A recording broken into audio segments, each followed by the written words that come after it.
Krishna, everyone. Welcome back to the daily readings of Srila Prabhupada's books. Right here in the live studios in the Haven, Hythe, southeast England, just next to the English Channel. We hope you're all well and safe and happy in these turbulent times, and we aim to take you to an even better place. We begin by reciting Srila Bhaktisiddhanta Saraswati Thakur's glorification, poetic glorification of Sri Caitanya-caritämrta. We do this every day. I never get tired of it. It's transcendental. He said, in due course, Mahapralaya, devastating floods, will inundate the entire universe. If you attempt to survive by swimming in that deluge, then do not neglect to take hold of Bhagavad Gita, Srimad Bhagavatam, and Sri Caitanya-caritämrta. Or if you cannot hold all three, then release Bhagavad Gita. If necessary, you may also relinquish Srimad Bhagavatam, but under no circumstances release your hold on Sri Caitanya-caritämrta. For if this one book remains, then the flood can do no actual damage, because after the flood has subsided, the message of Shastra can be revived from Sri Caitanya-caritämrta alone, it being the essence of all Shastra. Jaya Jaya Sri Chaitanya Jaya Nityananda Jaya Dvaita Chandra Jaya Gaura Bhakta Vrinda Jaya Jaya Sri Chaitanya Jaya Nityananda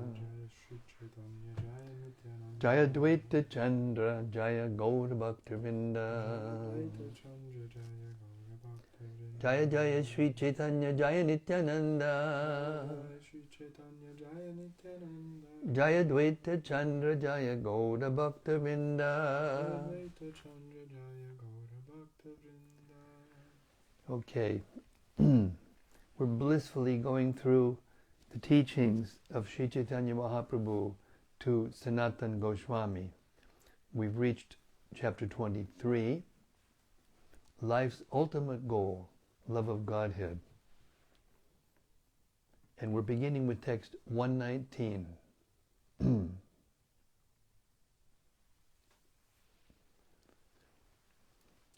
Sanatana Goswami then humbly accepted his position as lower than a piece of straw, and symbolically holding some straw in his mouth, he fell down, clasped the lotus feet of Sri Chaitanya Mahaprabhu, and submitted the following petition. Sanatana Goswami said, "My dear Lord, I am a very low-born person. Indeed, I am a servant to low-born people. Therefore, I am very, very downtrodden. Nonetheless, you have taught me conclusions unknown even to Lord Brahma." 121. The conclusions that you have told me are the ocean of the ambrosia of truth. My mind is unable to approach even a drop of that ocean. 122. If you want to make a lame man like me dance, kindly bestow your transcendental blessings by placing your lotus feet on my head. 123. Now will you bless me? Now will you please tell me? Let whatever I have instructed all be fully manifested unto you. By blessing me in this way, you will give me strength to describe all this. Sri Chaitanya Mahaprabhu then placed his hand on Sanatana Goswami's head and blessed him, saying, "Let all these instructions be manifested to you." Thus I have briefly described a discussion of the ultimate goal of life, love of Godhead. The mercy of Sri Chaitanya Mahaprabhu cannot be described expansively.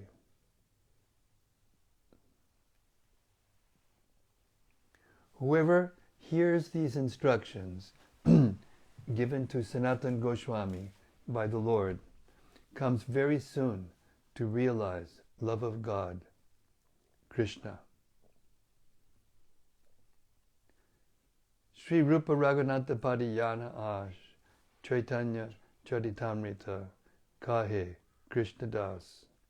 Praying at the lotus feet of Sri Rupa and Sri Sanat and Raghunath, always desiring their mercy, I, Krishna Das, narrate Sri Caitanya-caritämrta, following in their footsteps. Thus end the Bhaktivedanta purports to Sri Caitanya-caritämrta, Madhya-lila, 23rd chapter, describing love of Godhead. We came to that very quickly. I could have done this yesterday. I'm sorry. I didn't look far enough ahead. But anyway, Sri Chaitanya Mahaprabhu's descriptions on love of Godhead to Sanatana Goswami, Prabhupada. Gaur Premanandi, Hari Hari Bol. Thank you very much. Thank you very much. All glories to Sri Chaitanya Mahaprabhu. All glories to Sri Caitanya-caritämrta. Hari Bol. All right, let us go right to chapter 24. The 61 explanations of the Atma-rama verse. So now we're going from the nectarine descriptions of pure love of God to the highest philosophical understanding of Srimad Bhagavatam given by Sri Chaitanya Mahaprabhu, explaining the Atma-rama verse. The following summary of this chapter is given by Srila Bhaktivinoda Thakur in his Amrita Pravaha Bhashya. According to Sri Sanatana Goswami's request, Sri Chaitanya Mahaprabhu explained the well-known Srimad Bhagavatam verse beginning Atma-ramas Chamunaya. He explained this verse in 61 different ways. He analyzed all the words and described each word with its different connotations.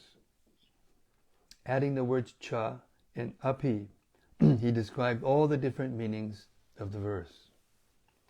He then concluded that different classes of transcendentalists, jnanis, karmis, yogis, utilize this verse according to their own interpretation, but that if they would give up this process and surrender to Krishna, as indicated by the verse itself, they would be able to comprehend the real meaning of the verse.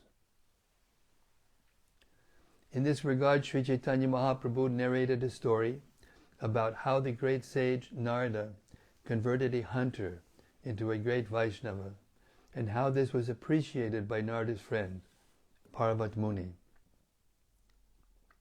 Sanatana Goswami then offered a prayer to Sri Chaitanya Mahaprabhu, and Sri Chaitanya Mahaprabhu explained the glory of Srimad Bhagavatam. After this, the Lord gave Sanatana Goswami a synopsis of Hari Bhakti Vilas, which Sanatana Goswami later developed into the guiding principle of all Vaishnavas. Text 1. All glories to Sri Chaitanya Mahaprabhu, who acted as the eastern horizon when the sun of the Atma-rama verse rose. He manifested its rays in the form of different meanings, and thus eradicated the darkness of the material world. May he protect the universe. Text 2. All glories to Sri Lord Chaitanya. All glories to Lord Nityananda. All glories to Advaita Chandra, and all glories to all the devotees of Lord Chaitanya. Text 3. Thereafter, Sanatana Goswami clasped the lotus feet of Sri Chaitanya Mahaprabhu and humbly submitted the following petition. Sanatana Goswami said, "My Lord, I have heard that previously at the home of Sarvabhauma Bhattacharya you explained the Atma-rama verse in 18 different ways. Text 5. Atma ramas chamuneyo nirgrantha apyarukrame kurvantya haitukim bhaktim itam bhuta guna harihi. Those who are self-satisfied and unattracted by external material desires are also attracted to the loving service of Sri Krishna, whose qualities are transcendental and whose activities are wonderful. Hari, the personality of Godhead, is called Krishna because he has such transcendentally attractive features. Purport. This is the famous Atmarama verse from Srimad Bhagavatam 1.7.10. Text 6. I have heard this wonderful story and am therefore very inquisitive to hear your explanation again. If you would kindly repeat it, I would be very pleased to hear. Text 7. Sri Chaitanya Mahaprabhu replied, I am one madman, and Sarvabhauma Bhattacharya is another. Therefore he took my words to be the truth. Text 8. I do not recall what I spoke in that connection, but if something comes to my mind due to association with you, I shall explain it. Text 9. Generally by myself I cannot give an explanation, but by the strength of your association, something may manifest itself. Text 10. There are 11 clear words in this verse, but when they are studied separately, various meanings glitter from each word. Purport. The 11 separate words are 1. Atmaramha, 2. Cha, 3. Munayaha, 4. Nirgrantaha, 5. Api, 6. Urukrame, 7. Kurvanti, 8. Ahaitukim, 9. Bhaktim, 10. Itam Bhuttagunaha, and 11. Harihi. Sri Chaitanya Mahaprabhu will explain the different connotations and imports of these words. Text 11. The 7 different meanings of the word Atma are the absolute truth, the body, the mind, endeavor, firmness, intelligence, and nature. 12. The following are synonyms of the word Atma: the body, mind, absolute truth, natural characteristics, firmness, intelligence, and endeavor. Purport. This is a quotation from the Vishwa Prakash Dictionary. Text 13. The word Atmarama refers to one who enjoys these 7 items: the absolute truth, body, mind, and so on. Later, I shall enumerate the Atmaramas. 14. My dear Sanatan, first hear the meanings of the other words, beginning with the word Muni. I shall first explain their separate meanings, then combine them. 15. The word Muni refers to one who is thoughtful, one who is grave or silent, an ascetic, one who keeps great vows, one in the renounced order, and a saint. These are the different meanings of the word Muni. Text 16. The word Nirgrantha refers to one who was liberated from the material knots of ignorance. It also refers to one who is devoid of all regulative principles enjoined in the Vedic literatures. It also refers to one who does not have knowledge. Nirgrantha. Grantha means book. 17. Nirgrantha also refers to one who is illiterate, low-born, misbehaved, unregulated, and devoid of respect for the Vedic literature. The word also refers to one who is a capitalist and to one who has no riches. Text 18. The prefix ni may be used for a sense of ascertainment, gradation, construction, or forbidding. The word granta means riches, thesis, and composition. Purport. This is another quotation from the Vishwa Prakash Dictionary. 19. The word urukrama refers to one whose krama, step, is great. The word krama means throwing the foot forward, that is, stepping. 20. Krama also means power, trembling, a systematic method, argument, and a forcible attack by stepping forward. Thus Vamana caused the three worlds to tremble. Purport. Uru means very great, and Krama means step. When Lord Vamanadeva was offered 3 steps of land, he expanded his 3 steps by covering the entire universe. In this way the 3 worlds trembled, and therefore Sri Vamanadeva, the incarnation of Lord Vishnu, is referred to as Urukrama. Text 21.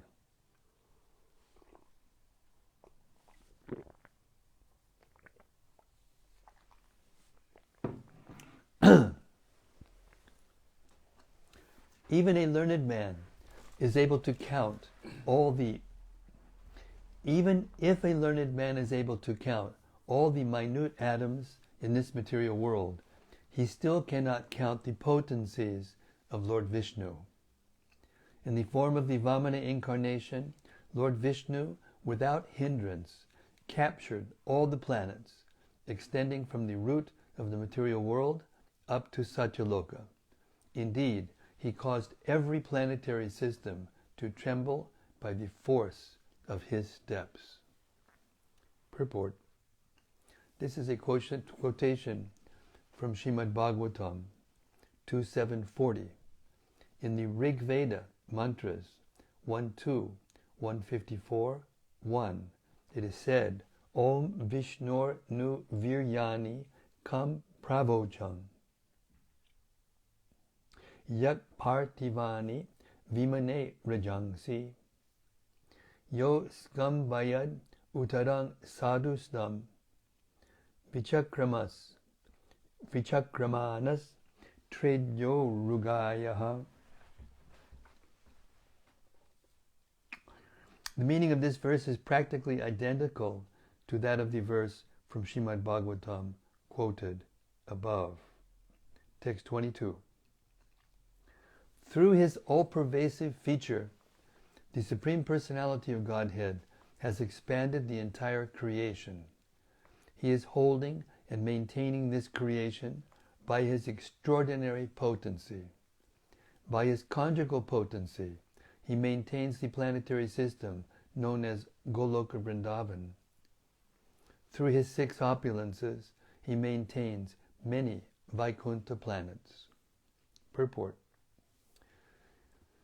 In his gigantic form, Lord Krishna has covered the creation.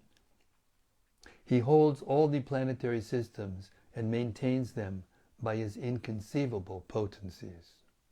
Similarly, he is maintaining his personal abode, Goloka Vrindavan, through his conjugal love, and he is maintaining the spiritual world containing the Vaikuntha planets by his opulences. Text 23. The word Urukrama indicates the Supreme Personality of Godhead, who, by his external potency, has perfectly created innumerable universes. 24. These are the different meanings of the word krama.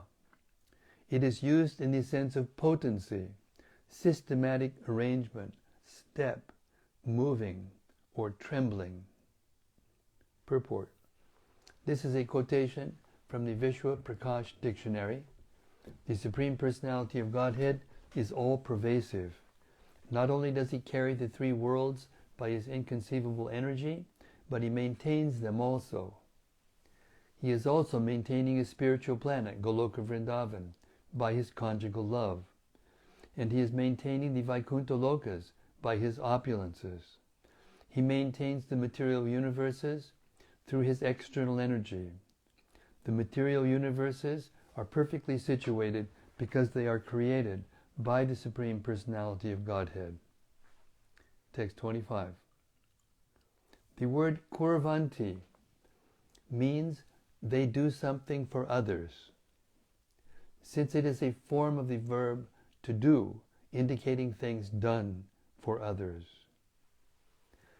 It is used in connection with devotional service, which must be executed for the satisfaction of Krishna. That is the purport of the word kurvanti. Purport. In Sanskrit, the verb to do has two forms, technically called parasmaipada and atmanepada. When things are done for one's personal satisfaction, the form is called atmanepada. In that case, the word do in English is kurvate in Sanskrit. When things are done for others, the verb form changes to kurvanti. Thus, Sri Chaitanya Mahaprabhu informed Sanatana Goswami that in the Atmarama verse, the verb kurvanti means that things should be done only for the satisfaction of Krishna. This is supported by the grammarian Panini. The verb is formed as atmanepada when the work is to be done for one's own benefit, and when it is done for others, it is called parasmai pada. Thus the verb is formed according to whether something is done for oneself satisfaction or for another's satisfaction. Text 26. The terminations of the atmanepada are employed when the fruit of the action accrues to the agent of verbs having an indicatory N or swarita accent. This N is the N with a tilde over it. Purport. This is a quotation from Panini's Sutras 1372. You get an idea of the extent of Lord Chaitanya's knowledge? He even knows all the dictionaries by heart. It's inconceivable. Therefore, don't feel uncomfortable if you can't follow everything or remember everything. Just be dumbstruck or amazed.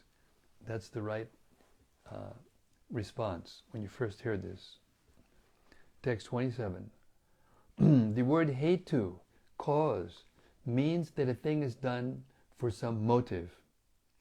There can be three motives.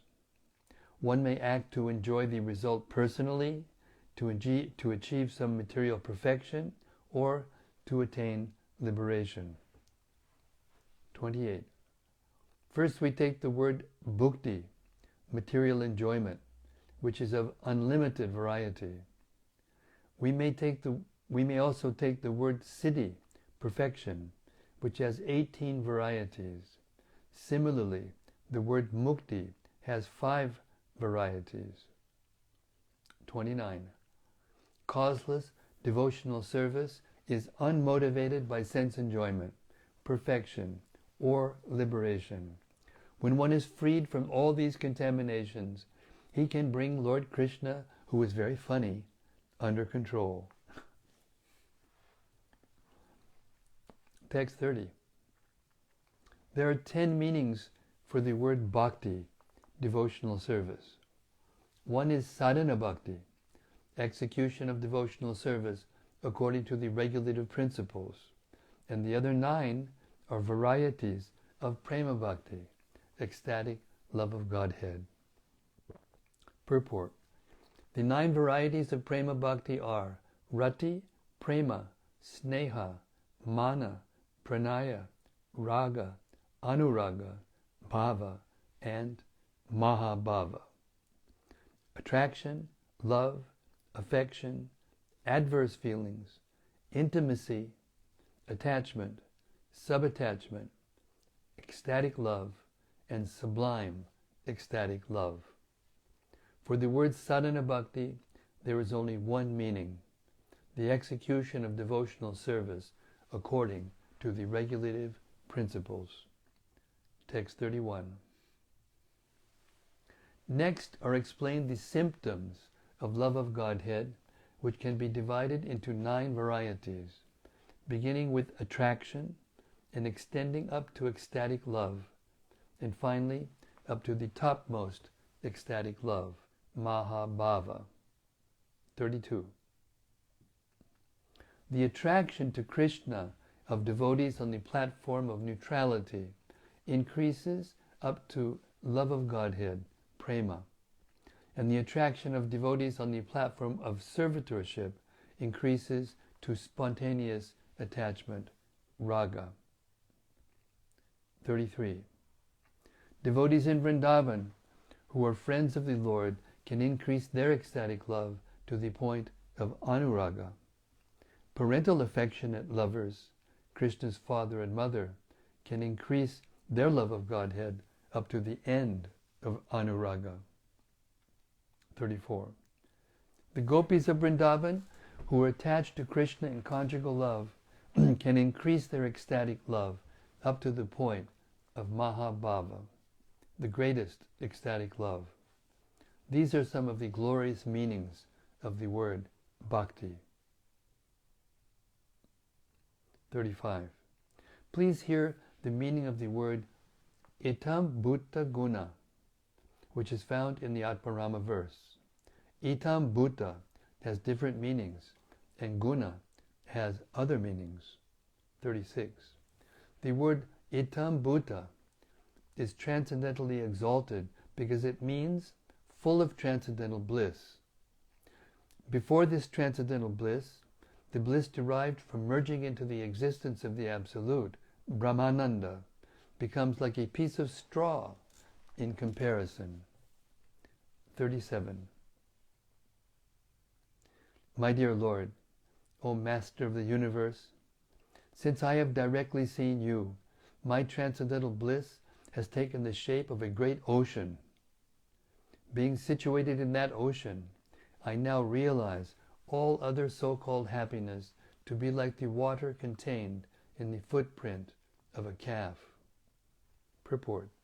This is a verse from the Hari Bhakti Sudodaya, 1436.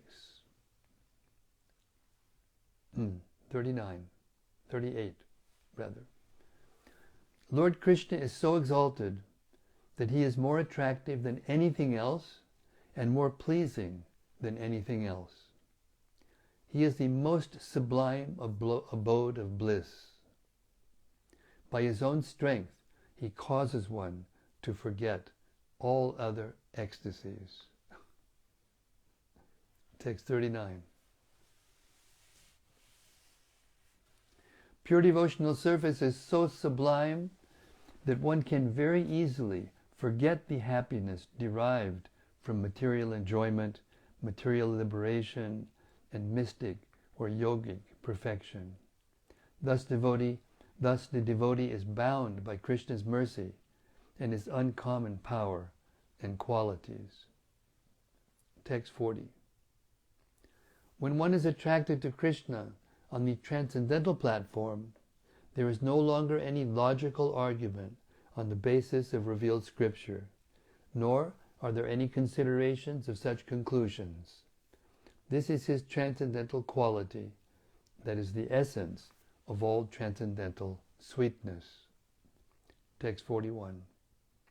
The word guna means quality.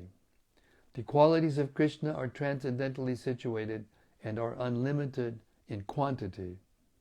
All the spiritual qualities are full of transcendental bliss.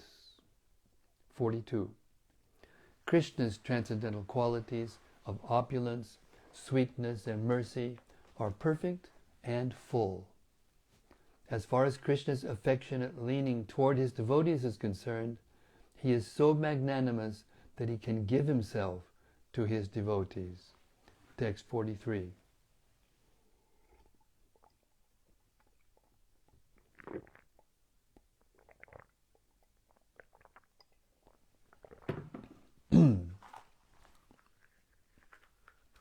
Krishna has unlimited qualities. The devotees are attracted by his uncommon beauty, mellows, and fragrance.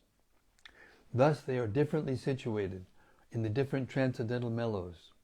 Therefore Krishna is called all-attractive. 44. The minds of the four boy sages, Sanaka, Sanatana, Sanandana, and Sanat Kumara, were attracted to the lotus feet of Krishna by the aroma of the tulsi that had been offered to the Lord. 45. When the breeze carrying the aroma of tulsi leaves and saffron from the lotus feet of the lotus-eyed personality of Godhead entered through the nostrils into the hearts of those sages, the Kumaras, they experienced a change in both body and mind, even though they were attached to the impersonal Brahman understanding. Purport. This is a verse from Srimad Bhagavatam 3:15-43. For an explanation, see Madhya-lila 17:142. Text 46. Shukadev's mind was carried away by hearing the pastimes of the Lord. 47. Shukadev Goswami addressed Parikshit Maharaj. My dear king, although I was fully situated in the transcendental position, I was nonetheless attracted to the pastimes of Lord Krishna. Therefore, I studied Srimad Bhagavatam from my father. This is a quotation from Srimad Bhagavatam 2:1-9. 48.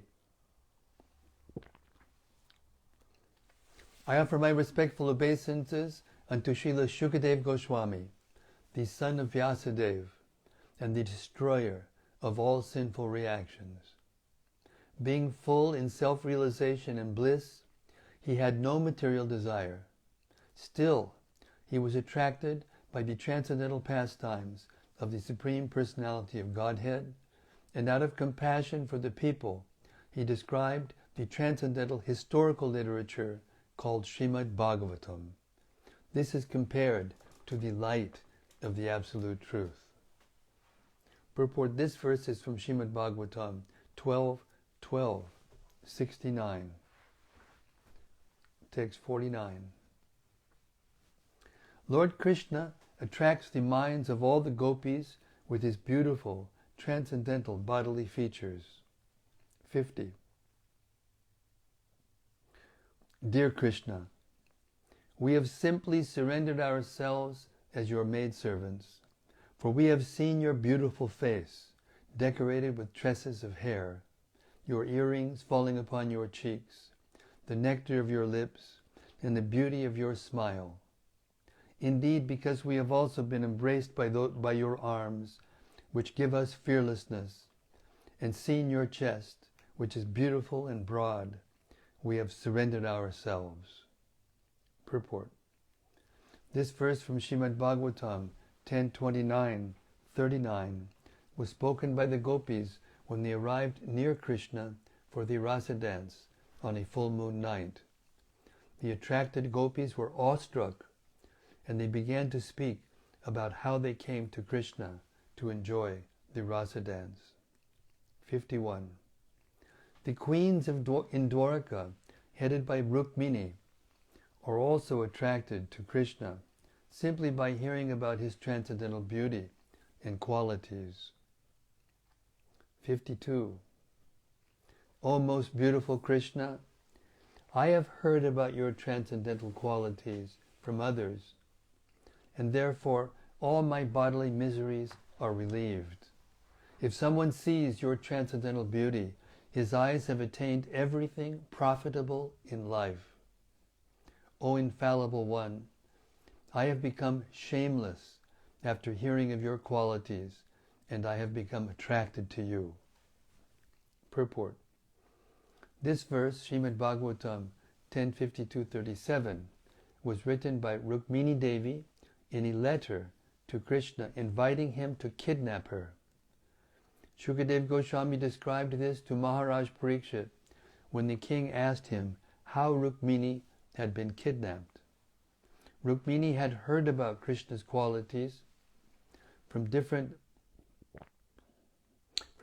people, and after she heard about them, she decided to accept Krishna as her husband. Everything had been arranged for her marriage to Shishupal. Therefore she wrote a letter to Krishna, which she sent through a brahmana, and invited him to kidnap her. That's inconceivable. 53.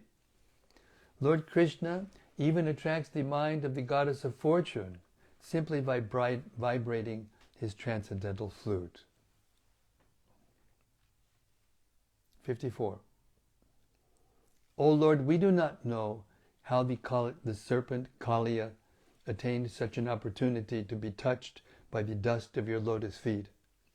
For this end, the goddess of fortune performed austerities for centuries, giving up all other desires and taking austere vows. Indeed, we do not know how this serpent Kaliya got such an opportunity. Purport. This verse from Srimad Bhagavatam 10:16-36 was spoken by the wives of the Kaliya serpent. 55. Krishna attracts not only the minds of the gopis and the goddesses of fortune, but the minds of all the young girls in the three worlds. Text 56. My dear Lord Krishna, where is that woman within the three worlds who would not be captivated by the rhythms of the sweet songs coming from your wonderful flute? Who would not fall down from the path of chastity in this way? Your beauty is the most sublime within the three worlds. Upon seeing your beauty, even cows, birds, animals, and trees in the forest become stunned in jubilation. Purport. This verse is from Srimad Bhagavatam 10:29-40. The women of Vrindavan, who are on the level of superior guardians, are attracted to Lord Krishna maternally. The men of Vrindavan are attracted as servants, friends, and fathers. Text 58. The qualities of Krishna captivate and attract everything, living and non-living. Even birds, animals, and trees are attracted to Krishna's qualities. Text 59. Although the word Hari has many different meanings, two of them are foremost. One meaning is that the Lord takes away all inauspicious things from his devotee. And the second meaning is that he attracts the mind by ecstatic love of God. Text 60. When the devotee somehow or other remembers the Supreme Personality of Godhead anywhere and everywhere, Lord Hari takes away life's four miserable conditions. Hare Krishna. Purport. The four miserable conditions are due to the four kinds of sinful activities, known as 1. Pataka, 2. Urupataka, 3. Mahapataka, and 4. Atipataka. Preliminary sin, very great sin, greater sin, and topmost sin. However, Krishna assures the devotee, Ahang tvam sarvapapebhyo mokshayishami ma shuchaha. I will protect you from all sinful reactions. Do not fear. The word sarva papebhya indicates four kinds of sinful activities. As soon as the devotee surrenders unto Krishna's lotus feet, he is certainly relieved from all sinful activities and their results. The four basic sinful activities are summarized as illicit sex, intoxication, gambling, and meat eating. 61. As all fuel is burned to ashes by a full-fledged fire, all sinful activities are totally erased when one engages in devotional service to me. Purport. This verse from Srimad Bhagavatam 11:14-19 was spoken by Lord Krishna. Text 62.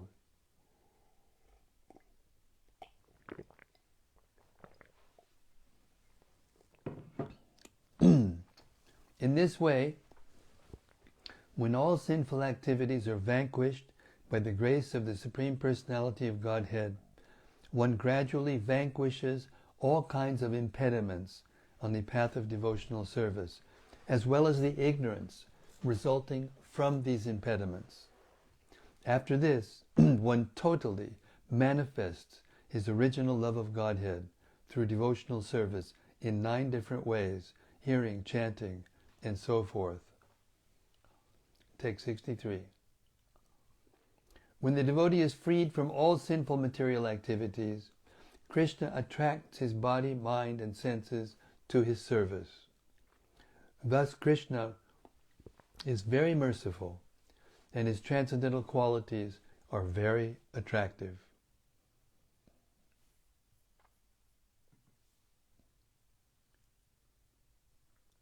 Text 64. When one's mind, senses, and body are attracted to the transcendental qualities of Hari, one gives up the 4 principles of material success. Thus I have explained the chief meanings of the word Hari. That's just one word. Purport. The 4 principles of material success are 1. Religious performance, 2. Economic development, 3. Sense gratification, and 4. Liberation, or merging into the impersonal effulgence of Brahman. These things do not interest the devotees.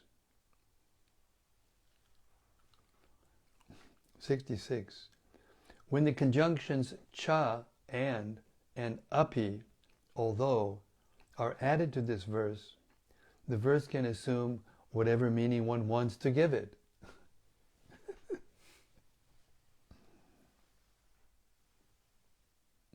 And I'll leave the reading here. It's 8 o'clock.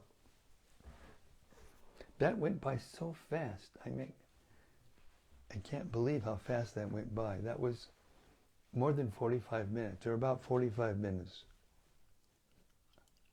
It went like 5 minutes. Unbelievable. Okay, Hare Krishna.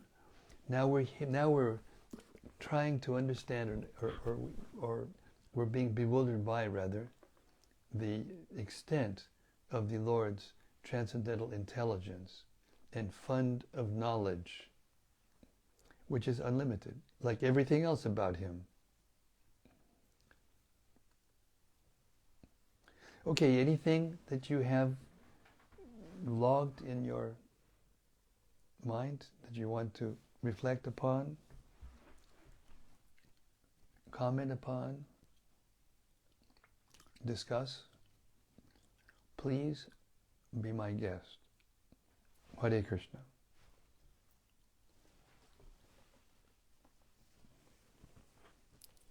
There's something from yesterday from Bhakta Ben. Bhakta Ben from yesterday. Okay.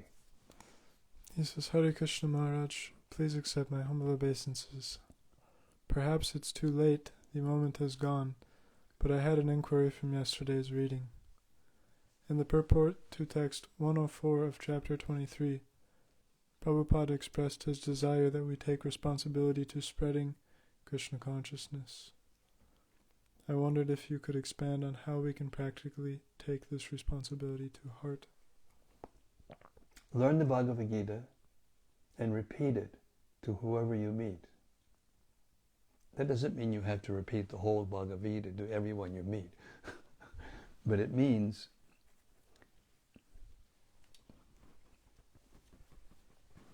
to follow Lord Chaitanya's instruction and become guru.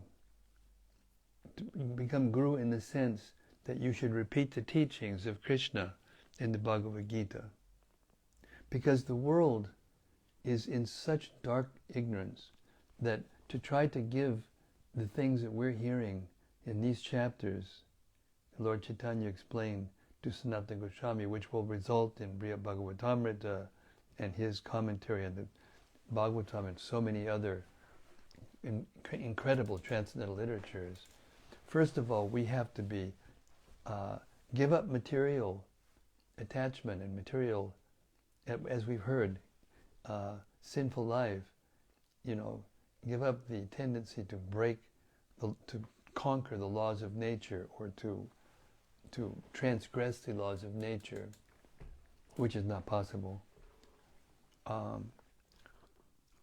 We need to learn the Bhagavad Gita.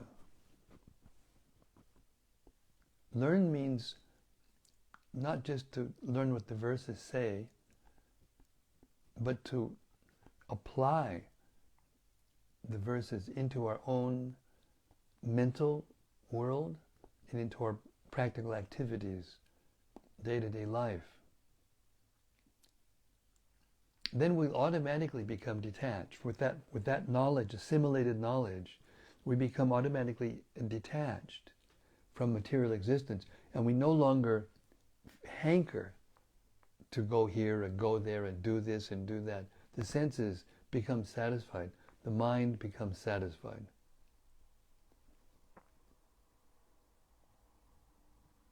So to have a satisfied mind is a great austerity in the material world. This is described by the 17th chapter, text number 16 in the Bhagavad Gita, and it illustrates what I'm talking about.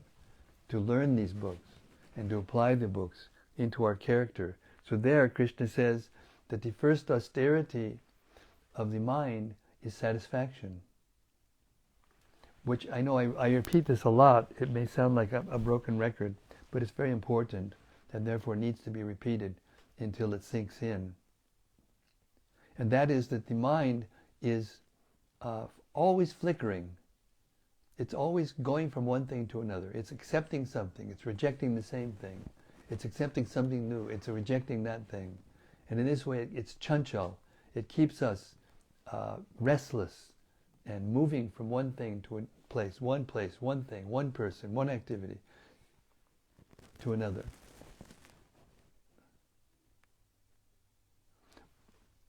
So to make the mind satisfied, one must withdraw it from thoughts of sense gratification, especially sex. And more subtly, sex is interpreted as profit, adoration, and distinction. The desire to get profit from everything and everyone we meet. To be adored by others, to be distinct in human society, to be famous and looked up to and praised.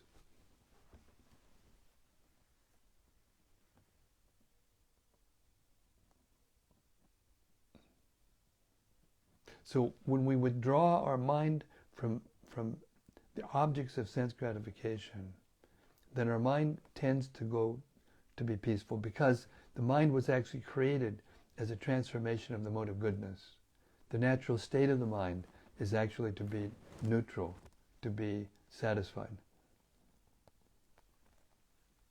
And the second thing is that we should train our minds to always be doing good for others. When you go out on Sankirtan and distribute Prabhupada's books, meet people, try to introduce Krishna consciousness to them, this is the surefire way, in direct answer to your question. And the third thing is to transfer the activities of your mind to the activities of the Shastra, of the scriptures. If you can get a satisfied mind by doing those things, then you'll be happy in this world, and strongly desirous of going back to Krishna, because you realize that's the only hope for happiness in this world. Hare Krishna.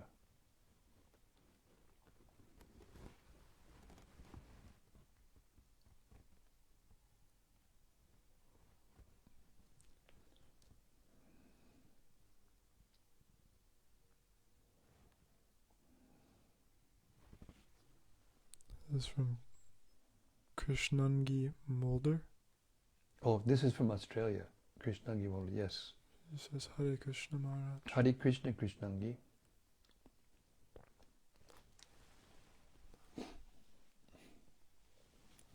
Bhakta Ben says, Hare Krishna. Hare Krishna.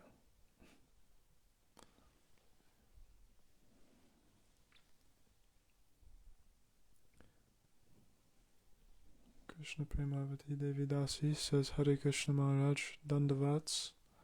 All glories to the assembled devotees. Hare Krishna. Hare Krishna. Comment from Sudevi Dasi. Hare Krishna, Sudevi Dasi. She says, Hare Krishna, dear Maharaj, please accept my humble obeisances. Glories to Srila Prabhupada. It is new and fresh each day being here. Glories to assembled devotees. Yeah, it's amazing how sound, transcendental sound, makes us close, even though we're so far away physically. It's proof. It's proof of the truth in the Shastras. Hare Krishna. And Krishna Premavati says, Maharaj, please bless that we may also realize whatever we hear from these readings of CC. Whoa! You bless me so that I can just remember them when the speaker realize them. It's an ocean. This is why Sanatana Goswami just put a straw between his tooth. If we want to really assimilate them, then we have to become very humble.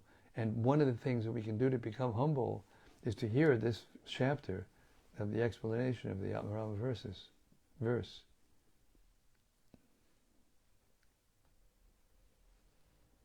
Closer we get to Krishna, the more you will understand your actual position in relationship with Krishna, which is very tiny and insignificant. But when we are connected with Krishna, then we become very significant. Hare Krishna.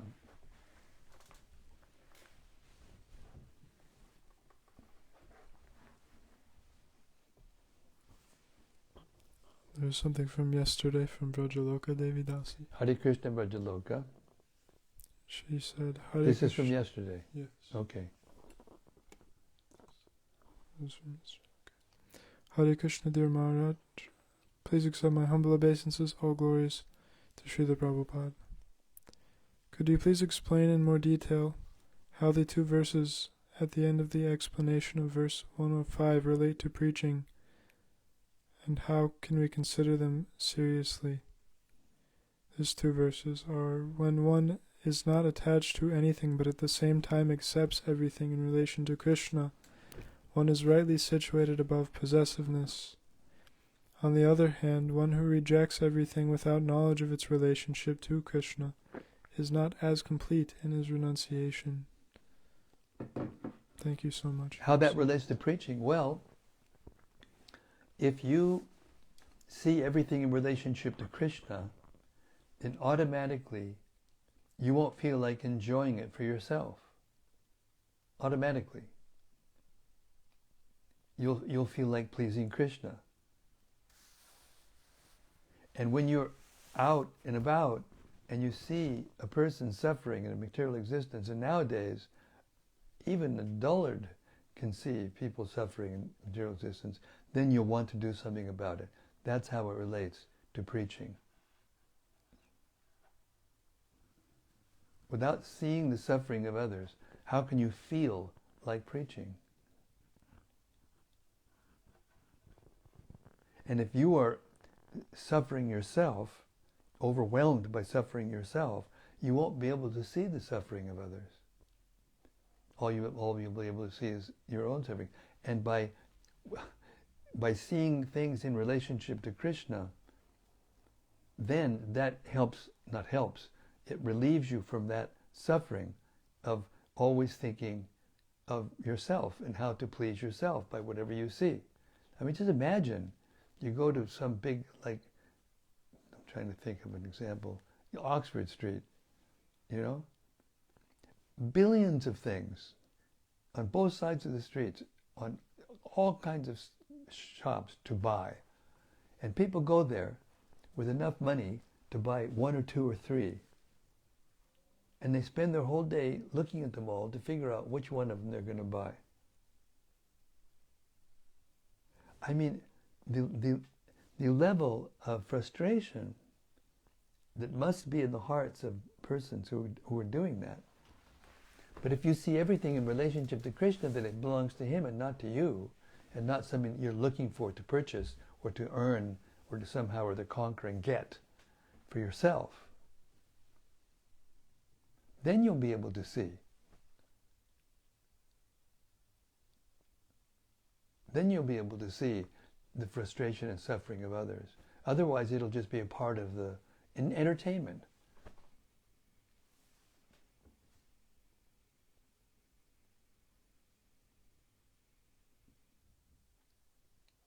Hare Krishna.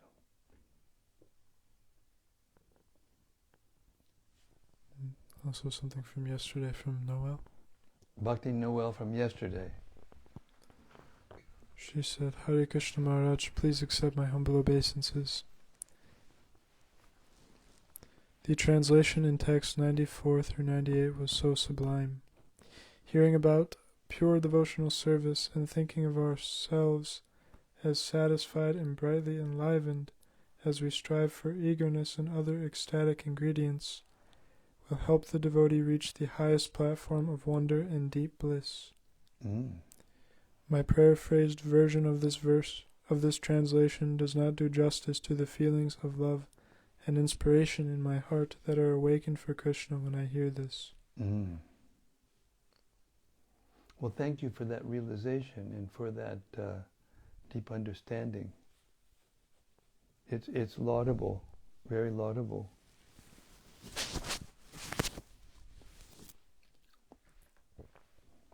There's also something from Rati Manjari from yesterday.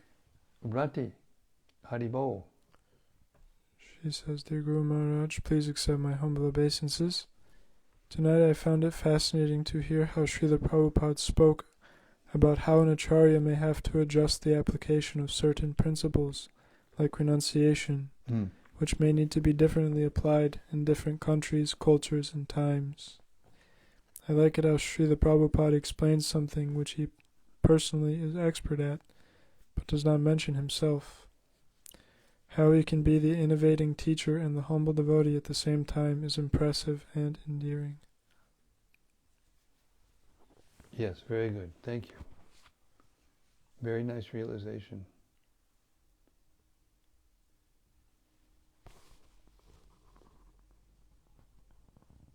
Time, place, and circumstance. The person you're talking to, you have to adjust.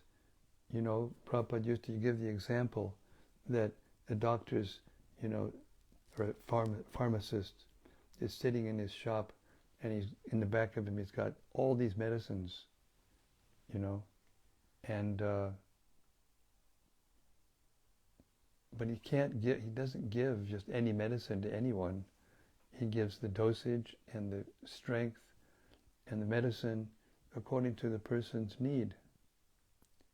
So we have an ocean of knowledge, and we have to be intelligent enough to see for ourselves what this person needs, what this country needs, what this group of people need, what this individual person needs, and then give that person what they can accept, what they need, what they can accept, so that they can go forward in devotional service.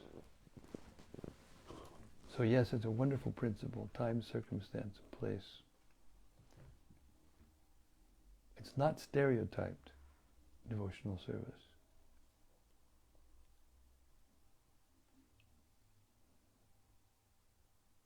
Hare Krishna. Vrajaloka Devidasi says, Thank you, Guru Maharaj, for this powerful answer. Hare Krishna. Yeah. Another 5 minutes. And this is from Carol Mapleson. Oh, Carol, Hare Krishna. I've got a letter that I need to answer. It's in my to-do list. She says, Hare Krishna, dear Maharaj. I have been reflecting on a reading a few days ago. Reading, devotees should cut company with non-devotees. I have many devotee friends. As a non-devotee, I am concerned that I am making life difficult for my friends. I appreciate their wisdom and kindness. Would you please share your wisdom on this matter? Well, the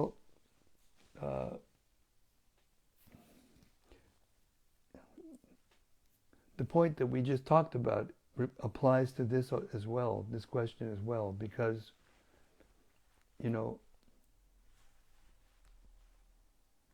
to give up the company of non-devotees means not to be with them and do the things that they do in order to be their friend or in order to be accepted by them. But rather, we have to become ourselves enriched in Krishna consciousness. Because the more enriched you become in Krishna consciousness, then the more attractive you will be to others. But they may not know that, they may not realize it, they may become repulsed because they can't understand. So therefore you have to not be with them, and at the same time you have to be with them in a way that will make them more friendly. They'll make them more receptive. You may not be able to give them the philosophy directly, immediately. But you don't want, the point is that you don't want to engage in material activities with materialistic people and yourself get swept away with the material energy. Then you won't be able to help anybody. So that isn't helping anybody. It's not that you're, what's the word? You're disturbing people by not being like them, and therefore you're going to be like them. That doesn't make any sense. Not only will you not be happy, but they will not be happy either.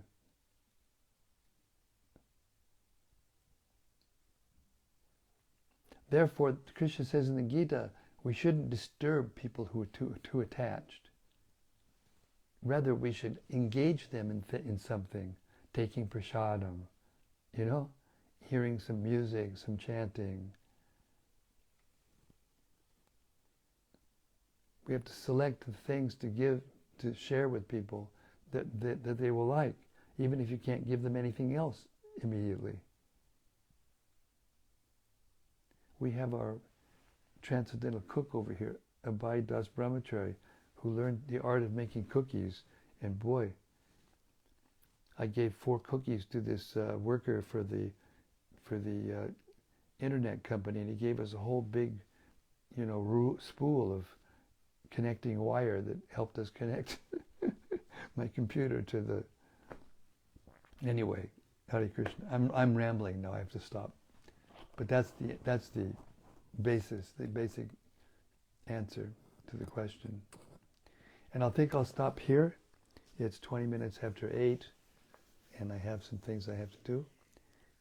I'd like to thank you so much, everyone, and as usual, because these things become relishable when they're heard in this company, in the association of the devotees. And because we're in virtual world, physically apart, but together through the internet, it's especially nice because now most of us are locked down and we can't go out and do things with others so much. So yes, it's so wonderful. Thank you all very much. Sri Caitanya-caritämrta ki jai. Samaveta Bhakta Vrinda ki jai. All glories to the assembled devotees, assembled on the cyberspace. See you tomorrow. Gaur Premanandi. Hari Hari Bol. See you tomorrow night. Same place, same time, same subject, same ecstasy. See you tomorrow. Hare Krishna.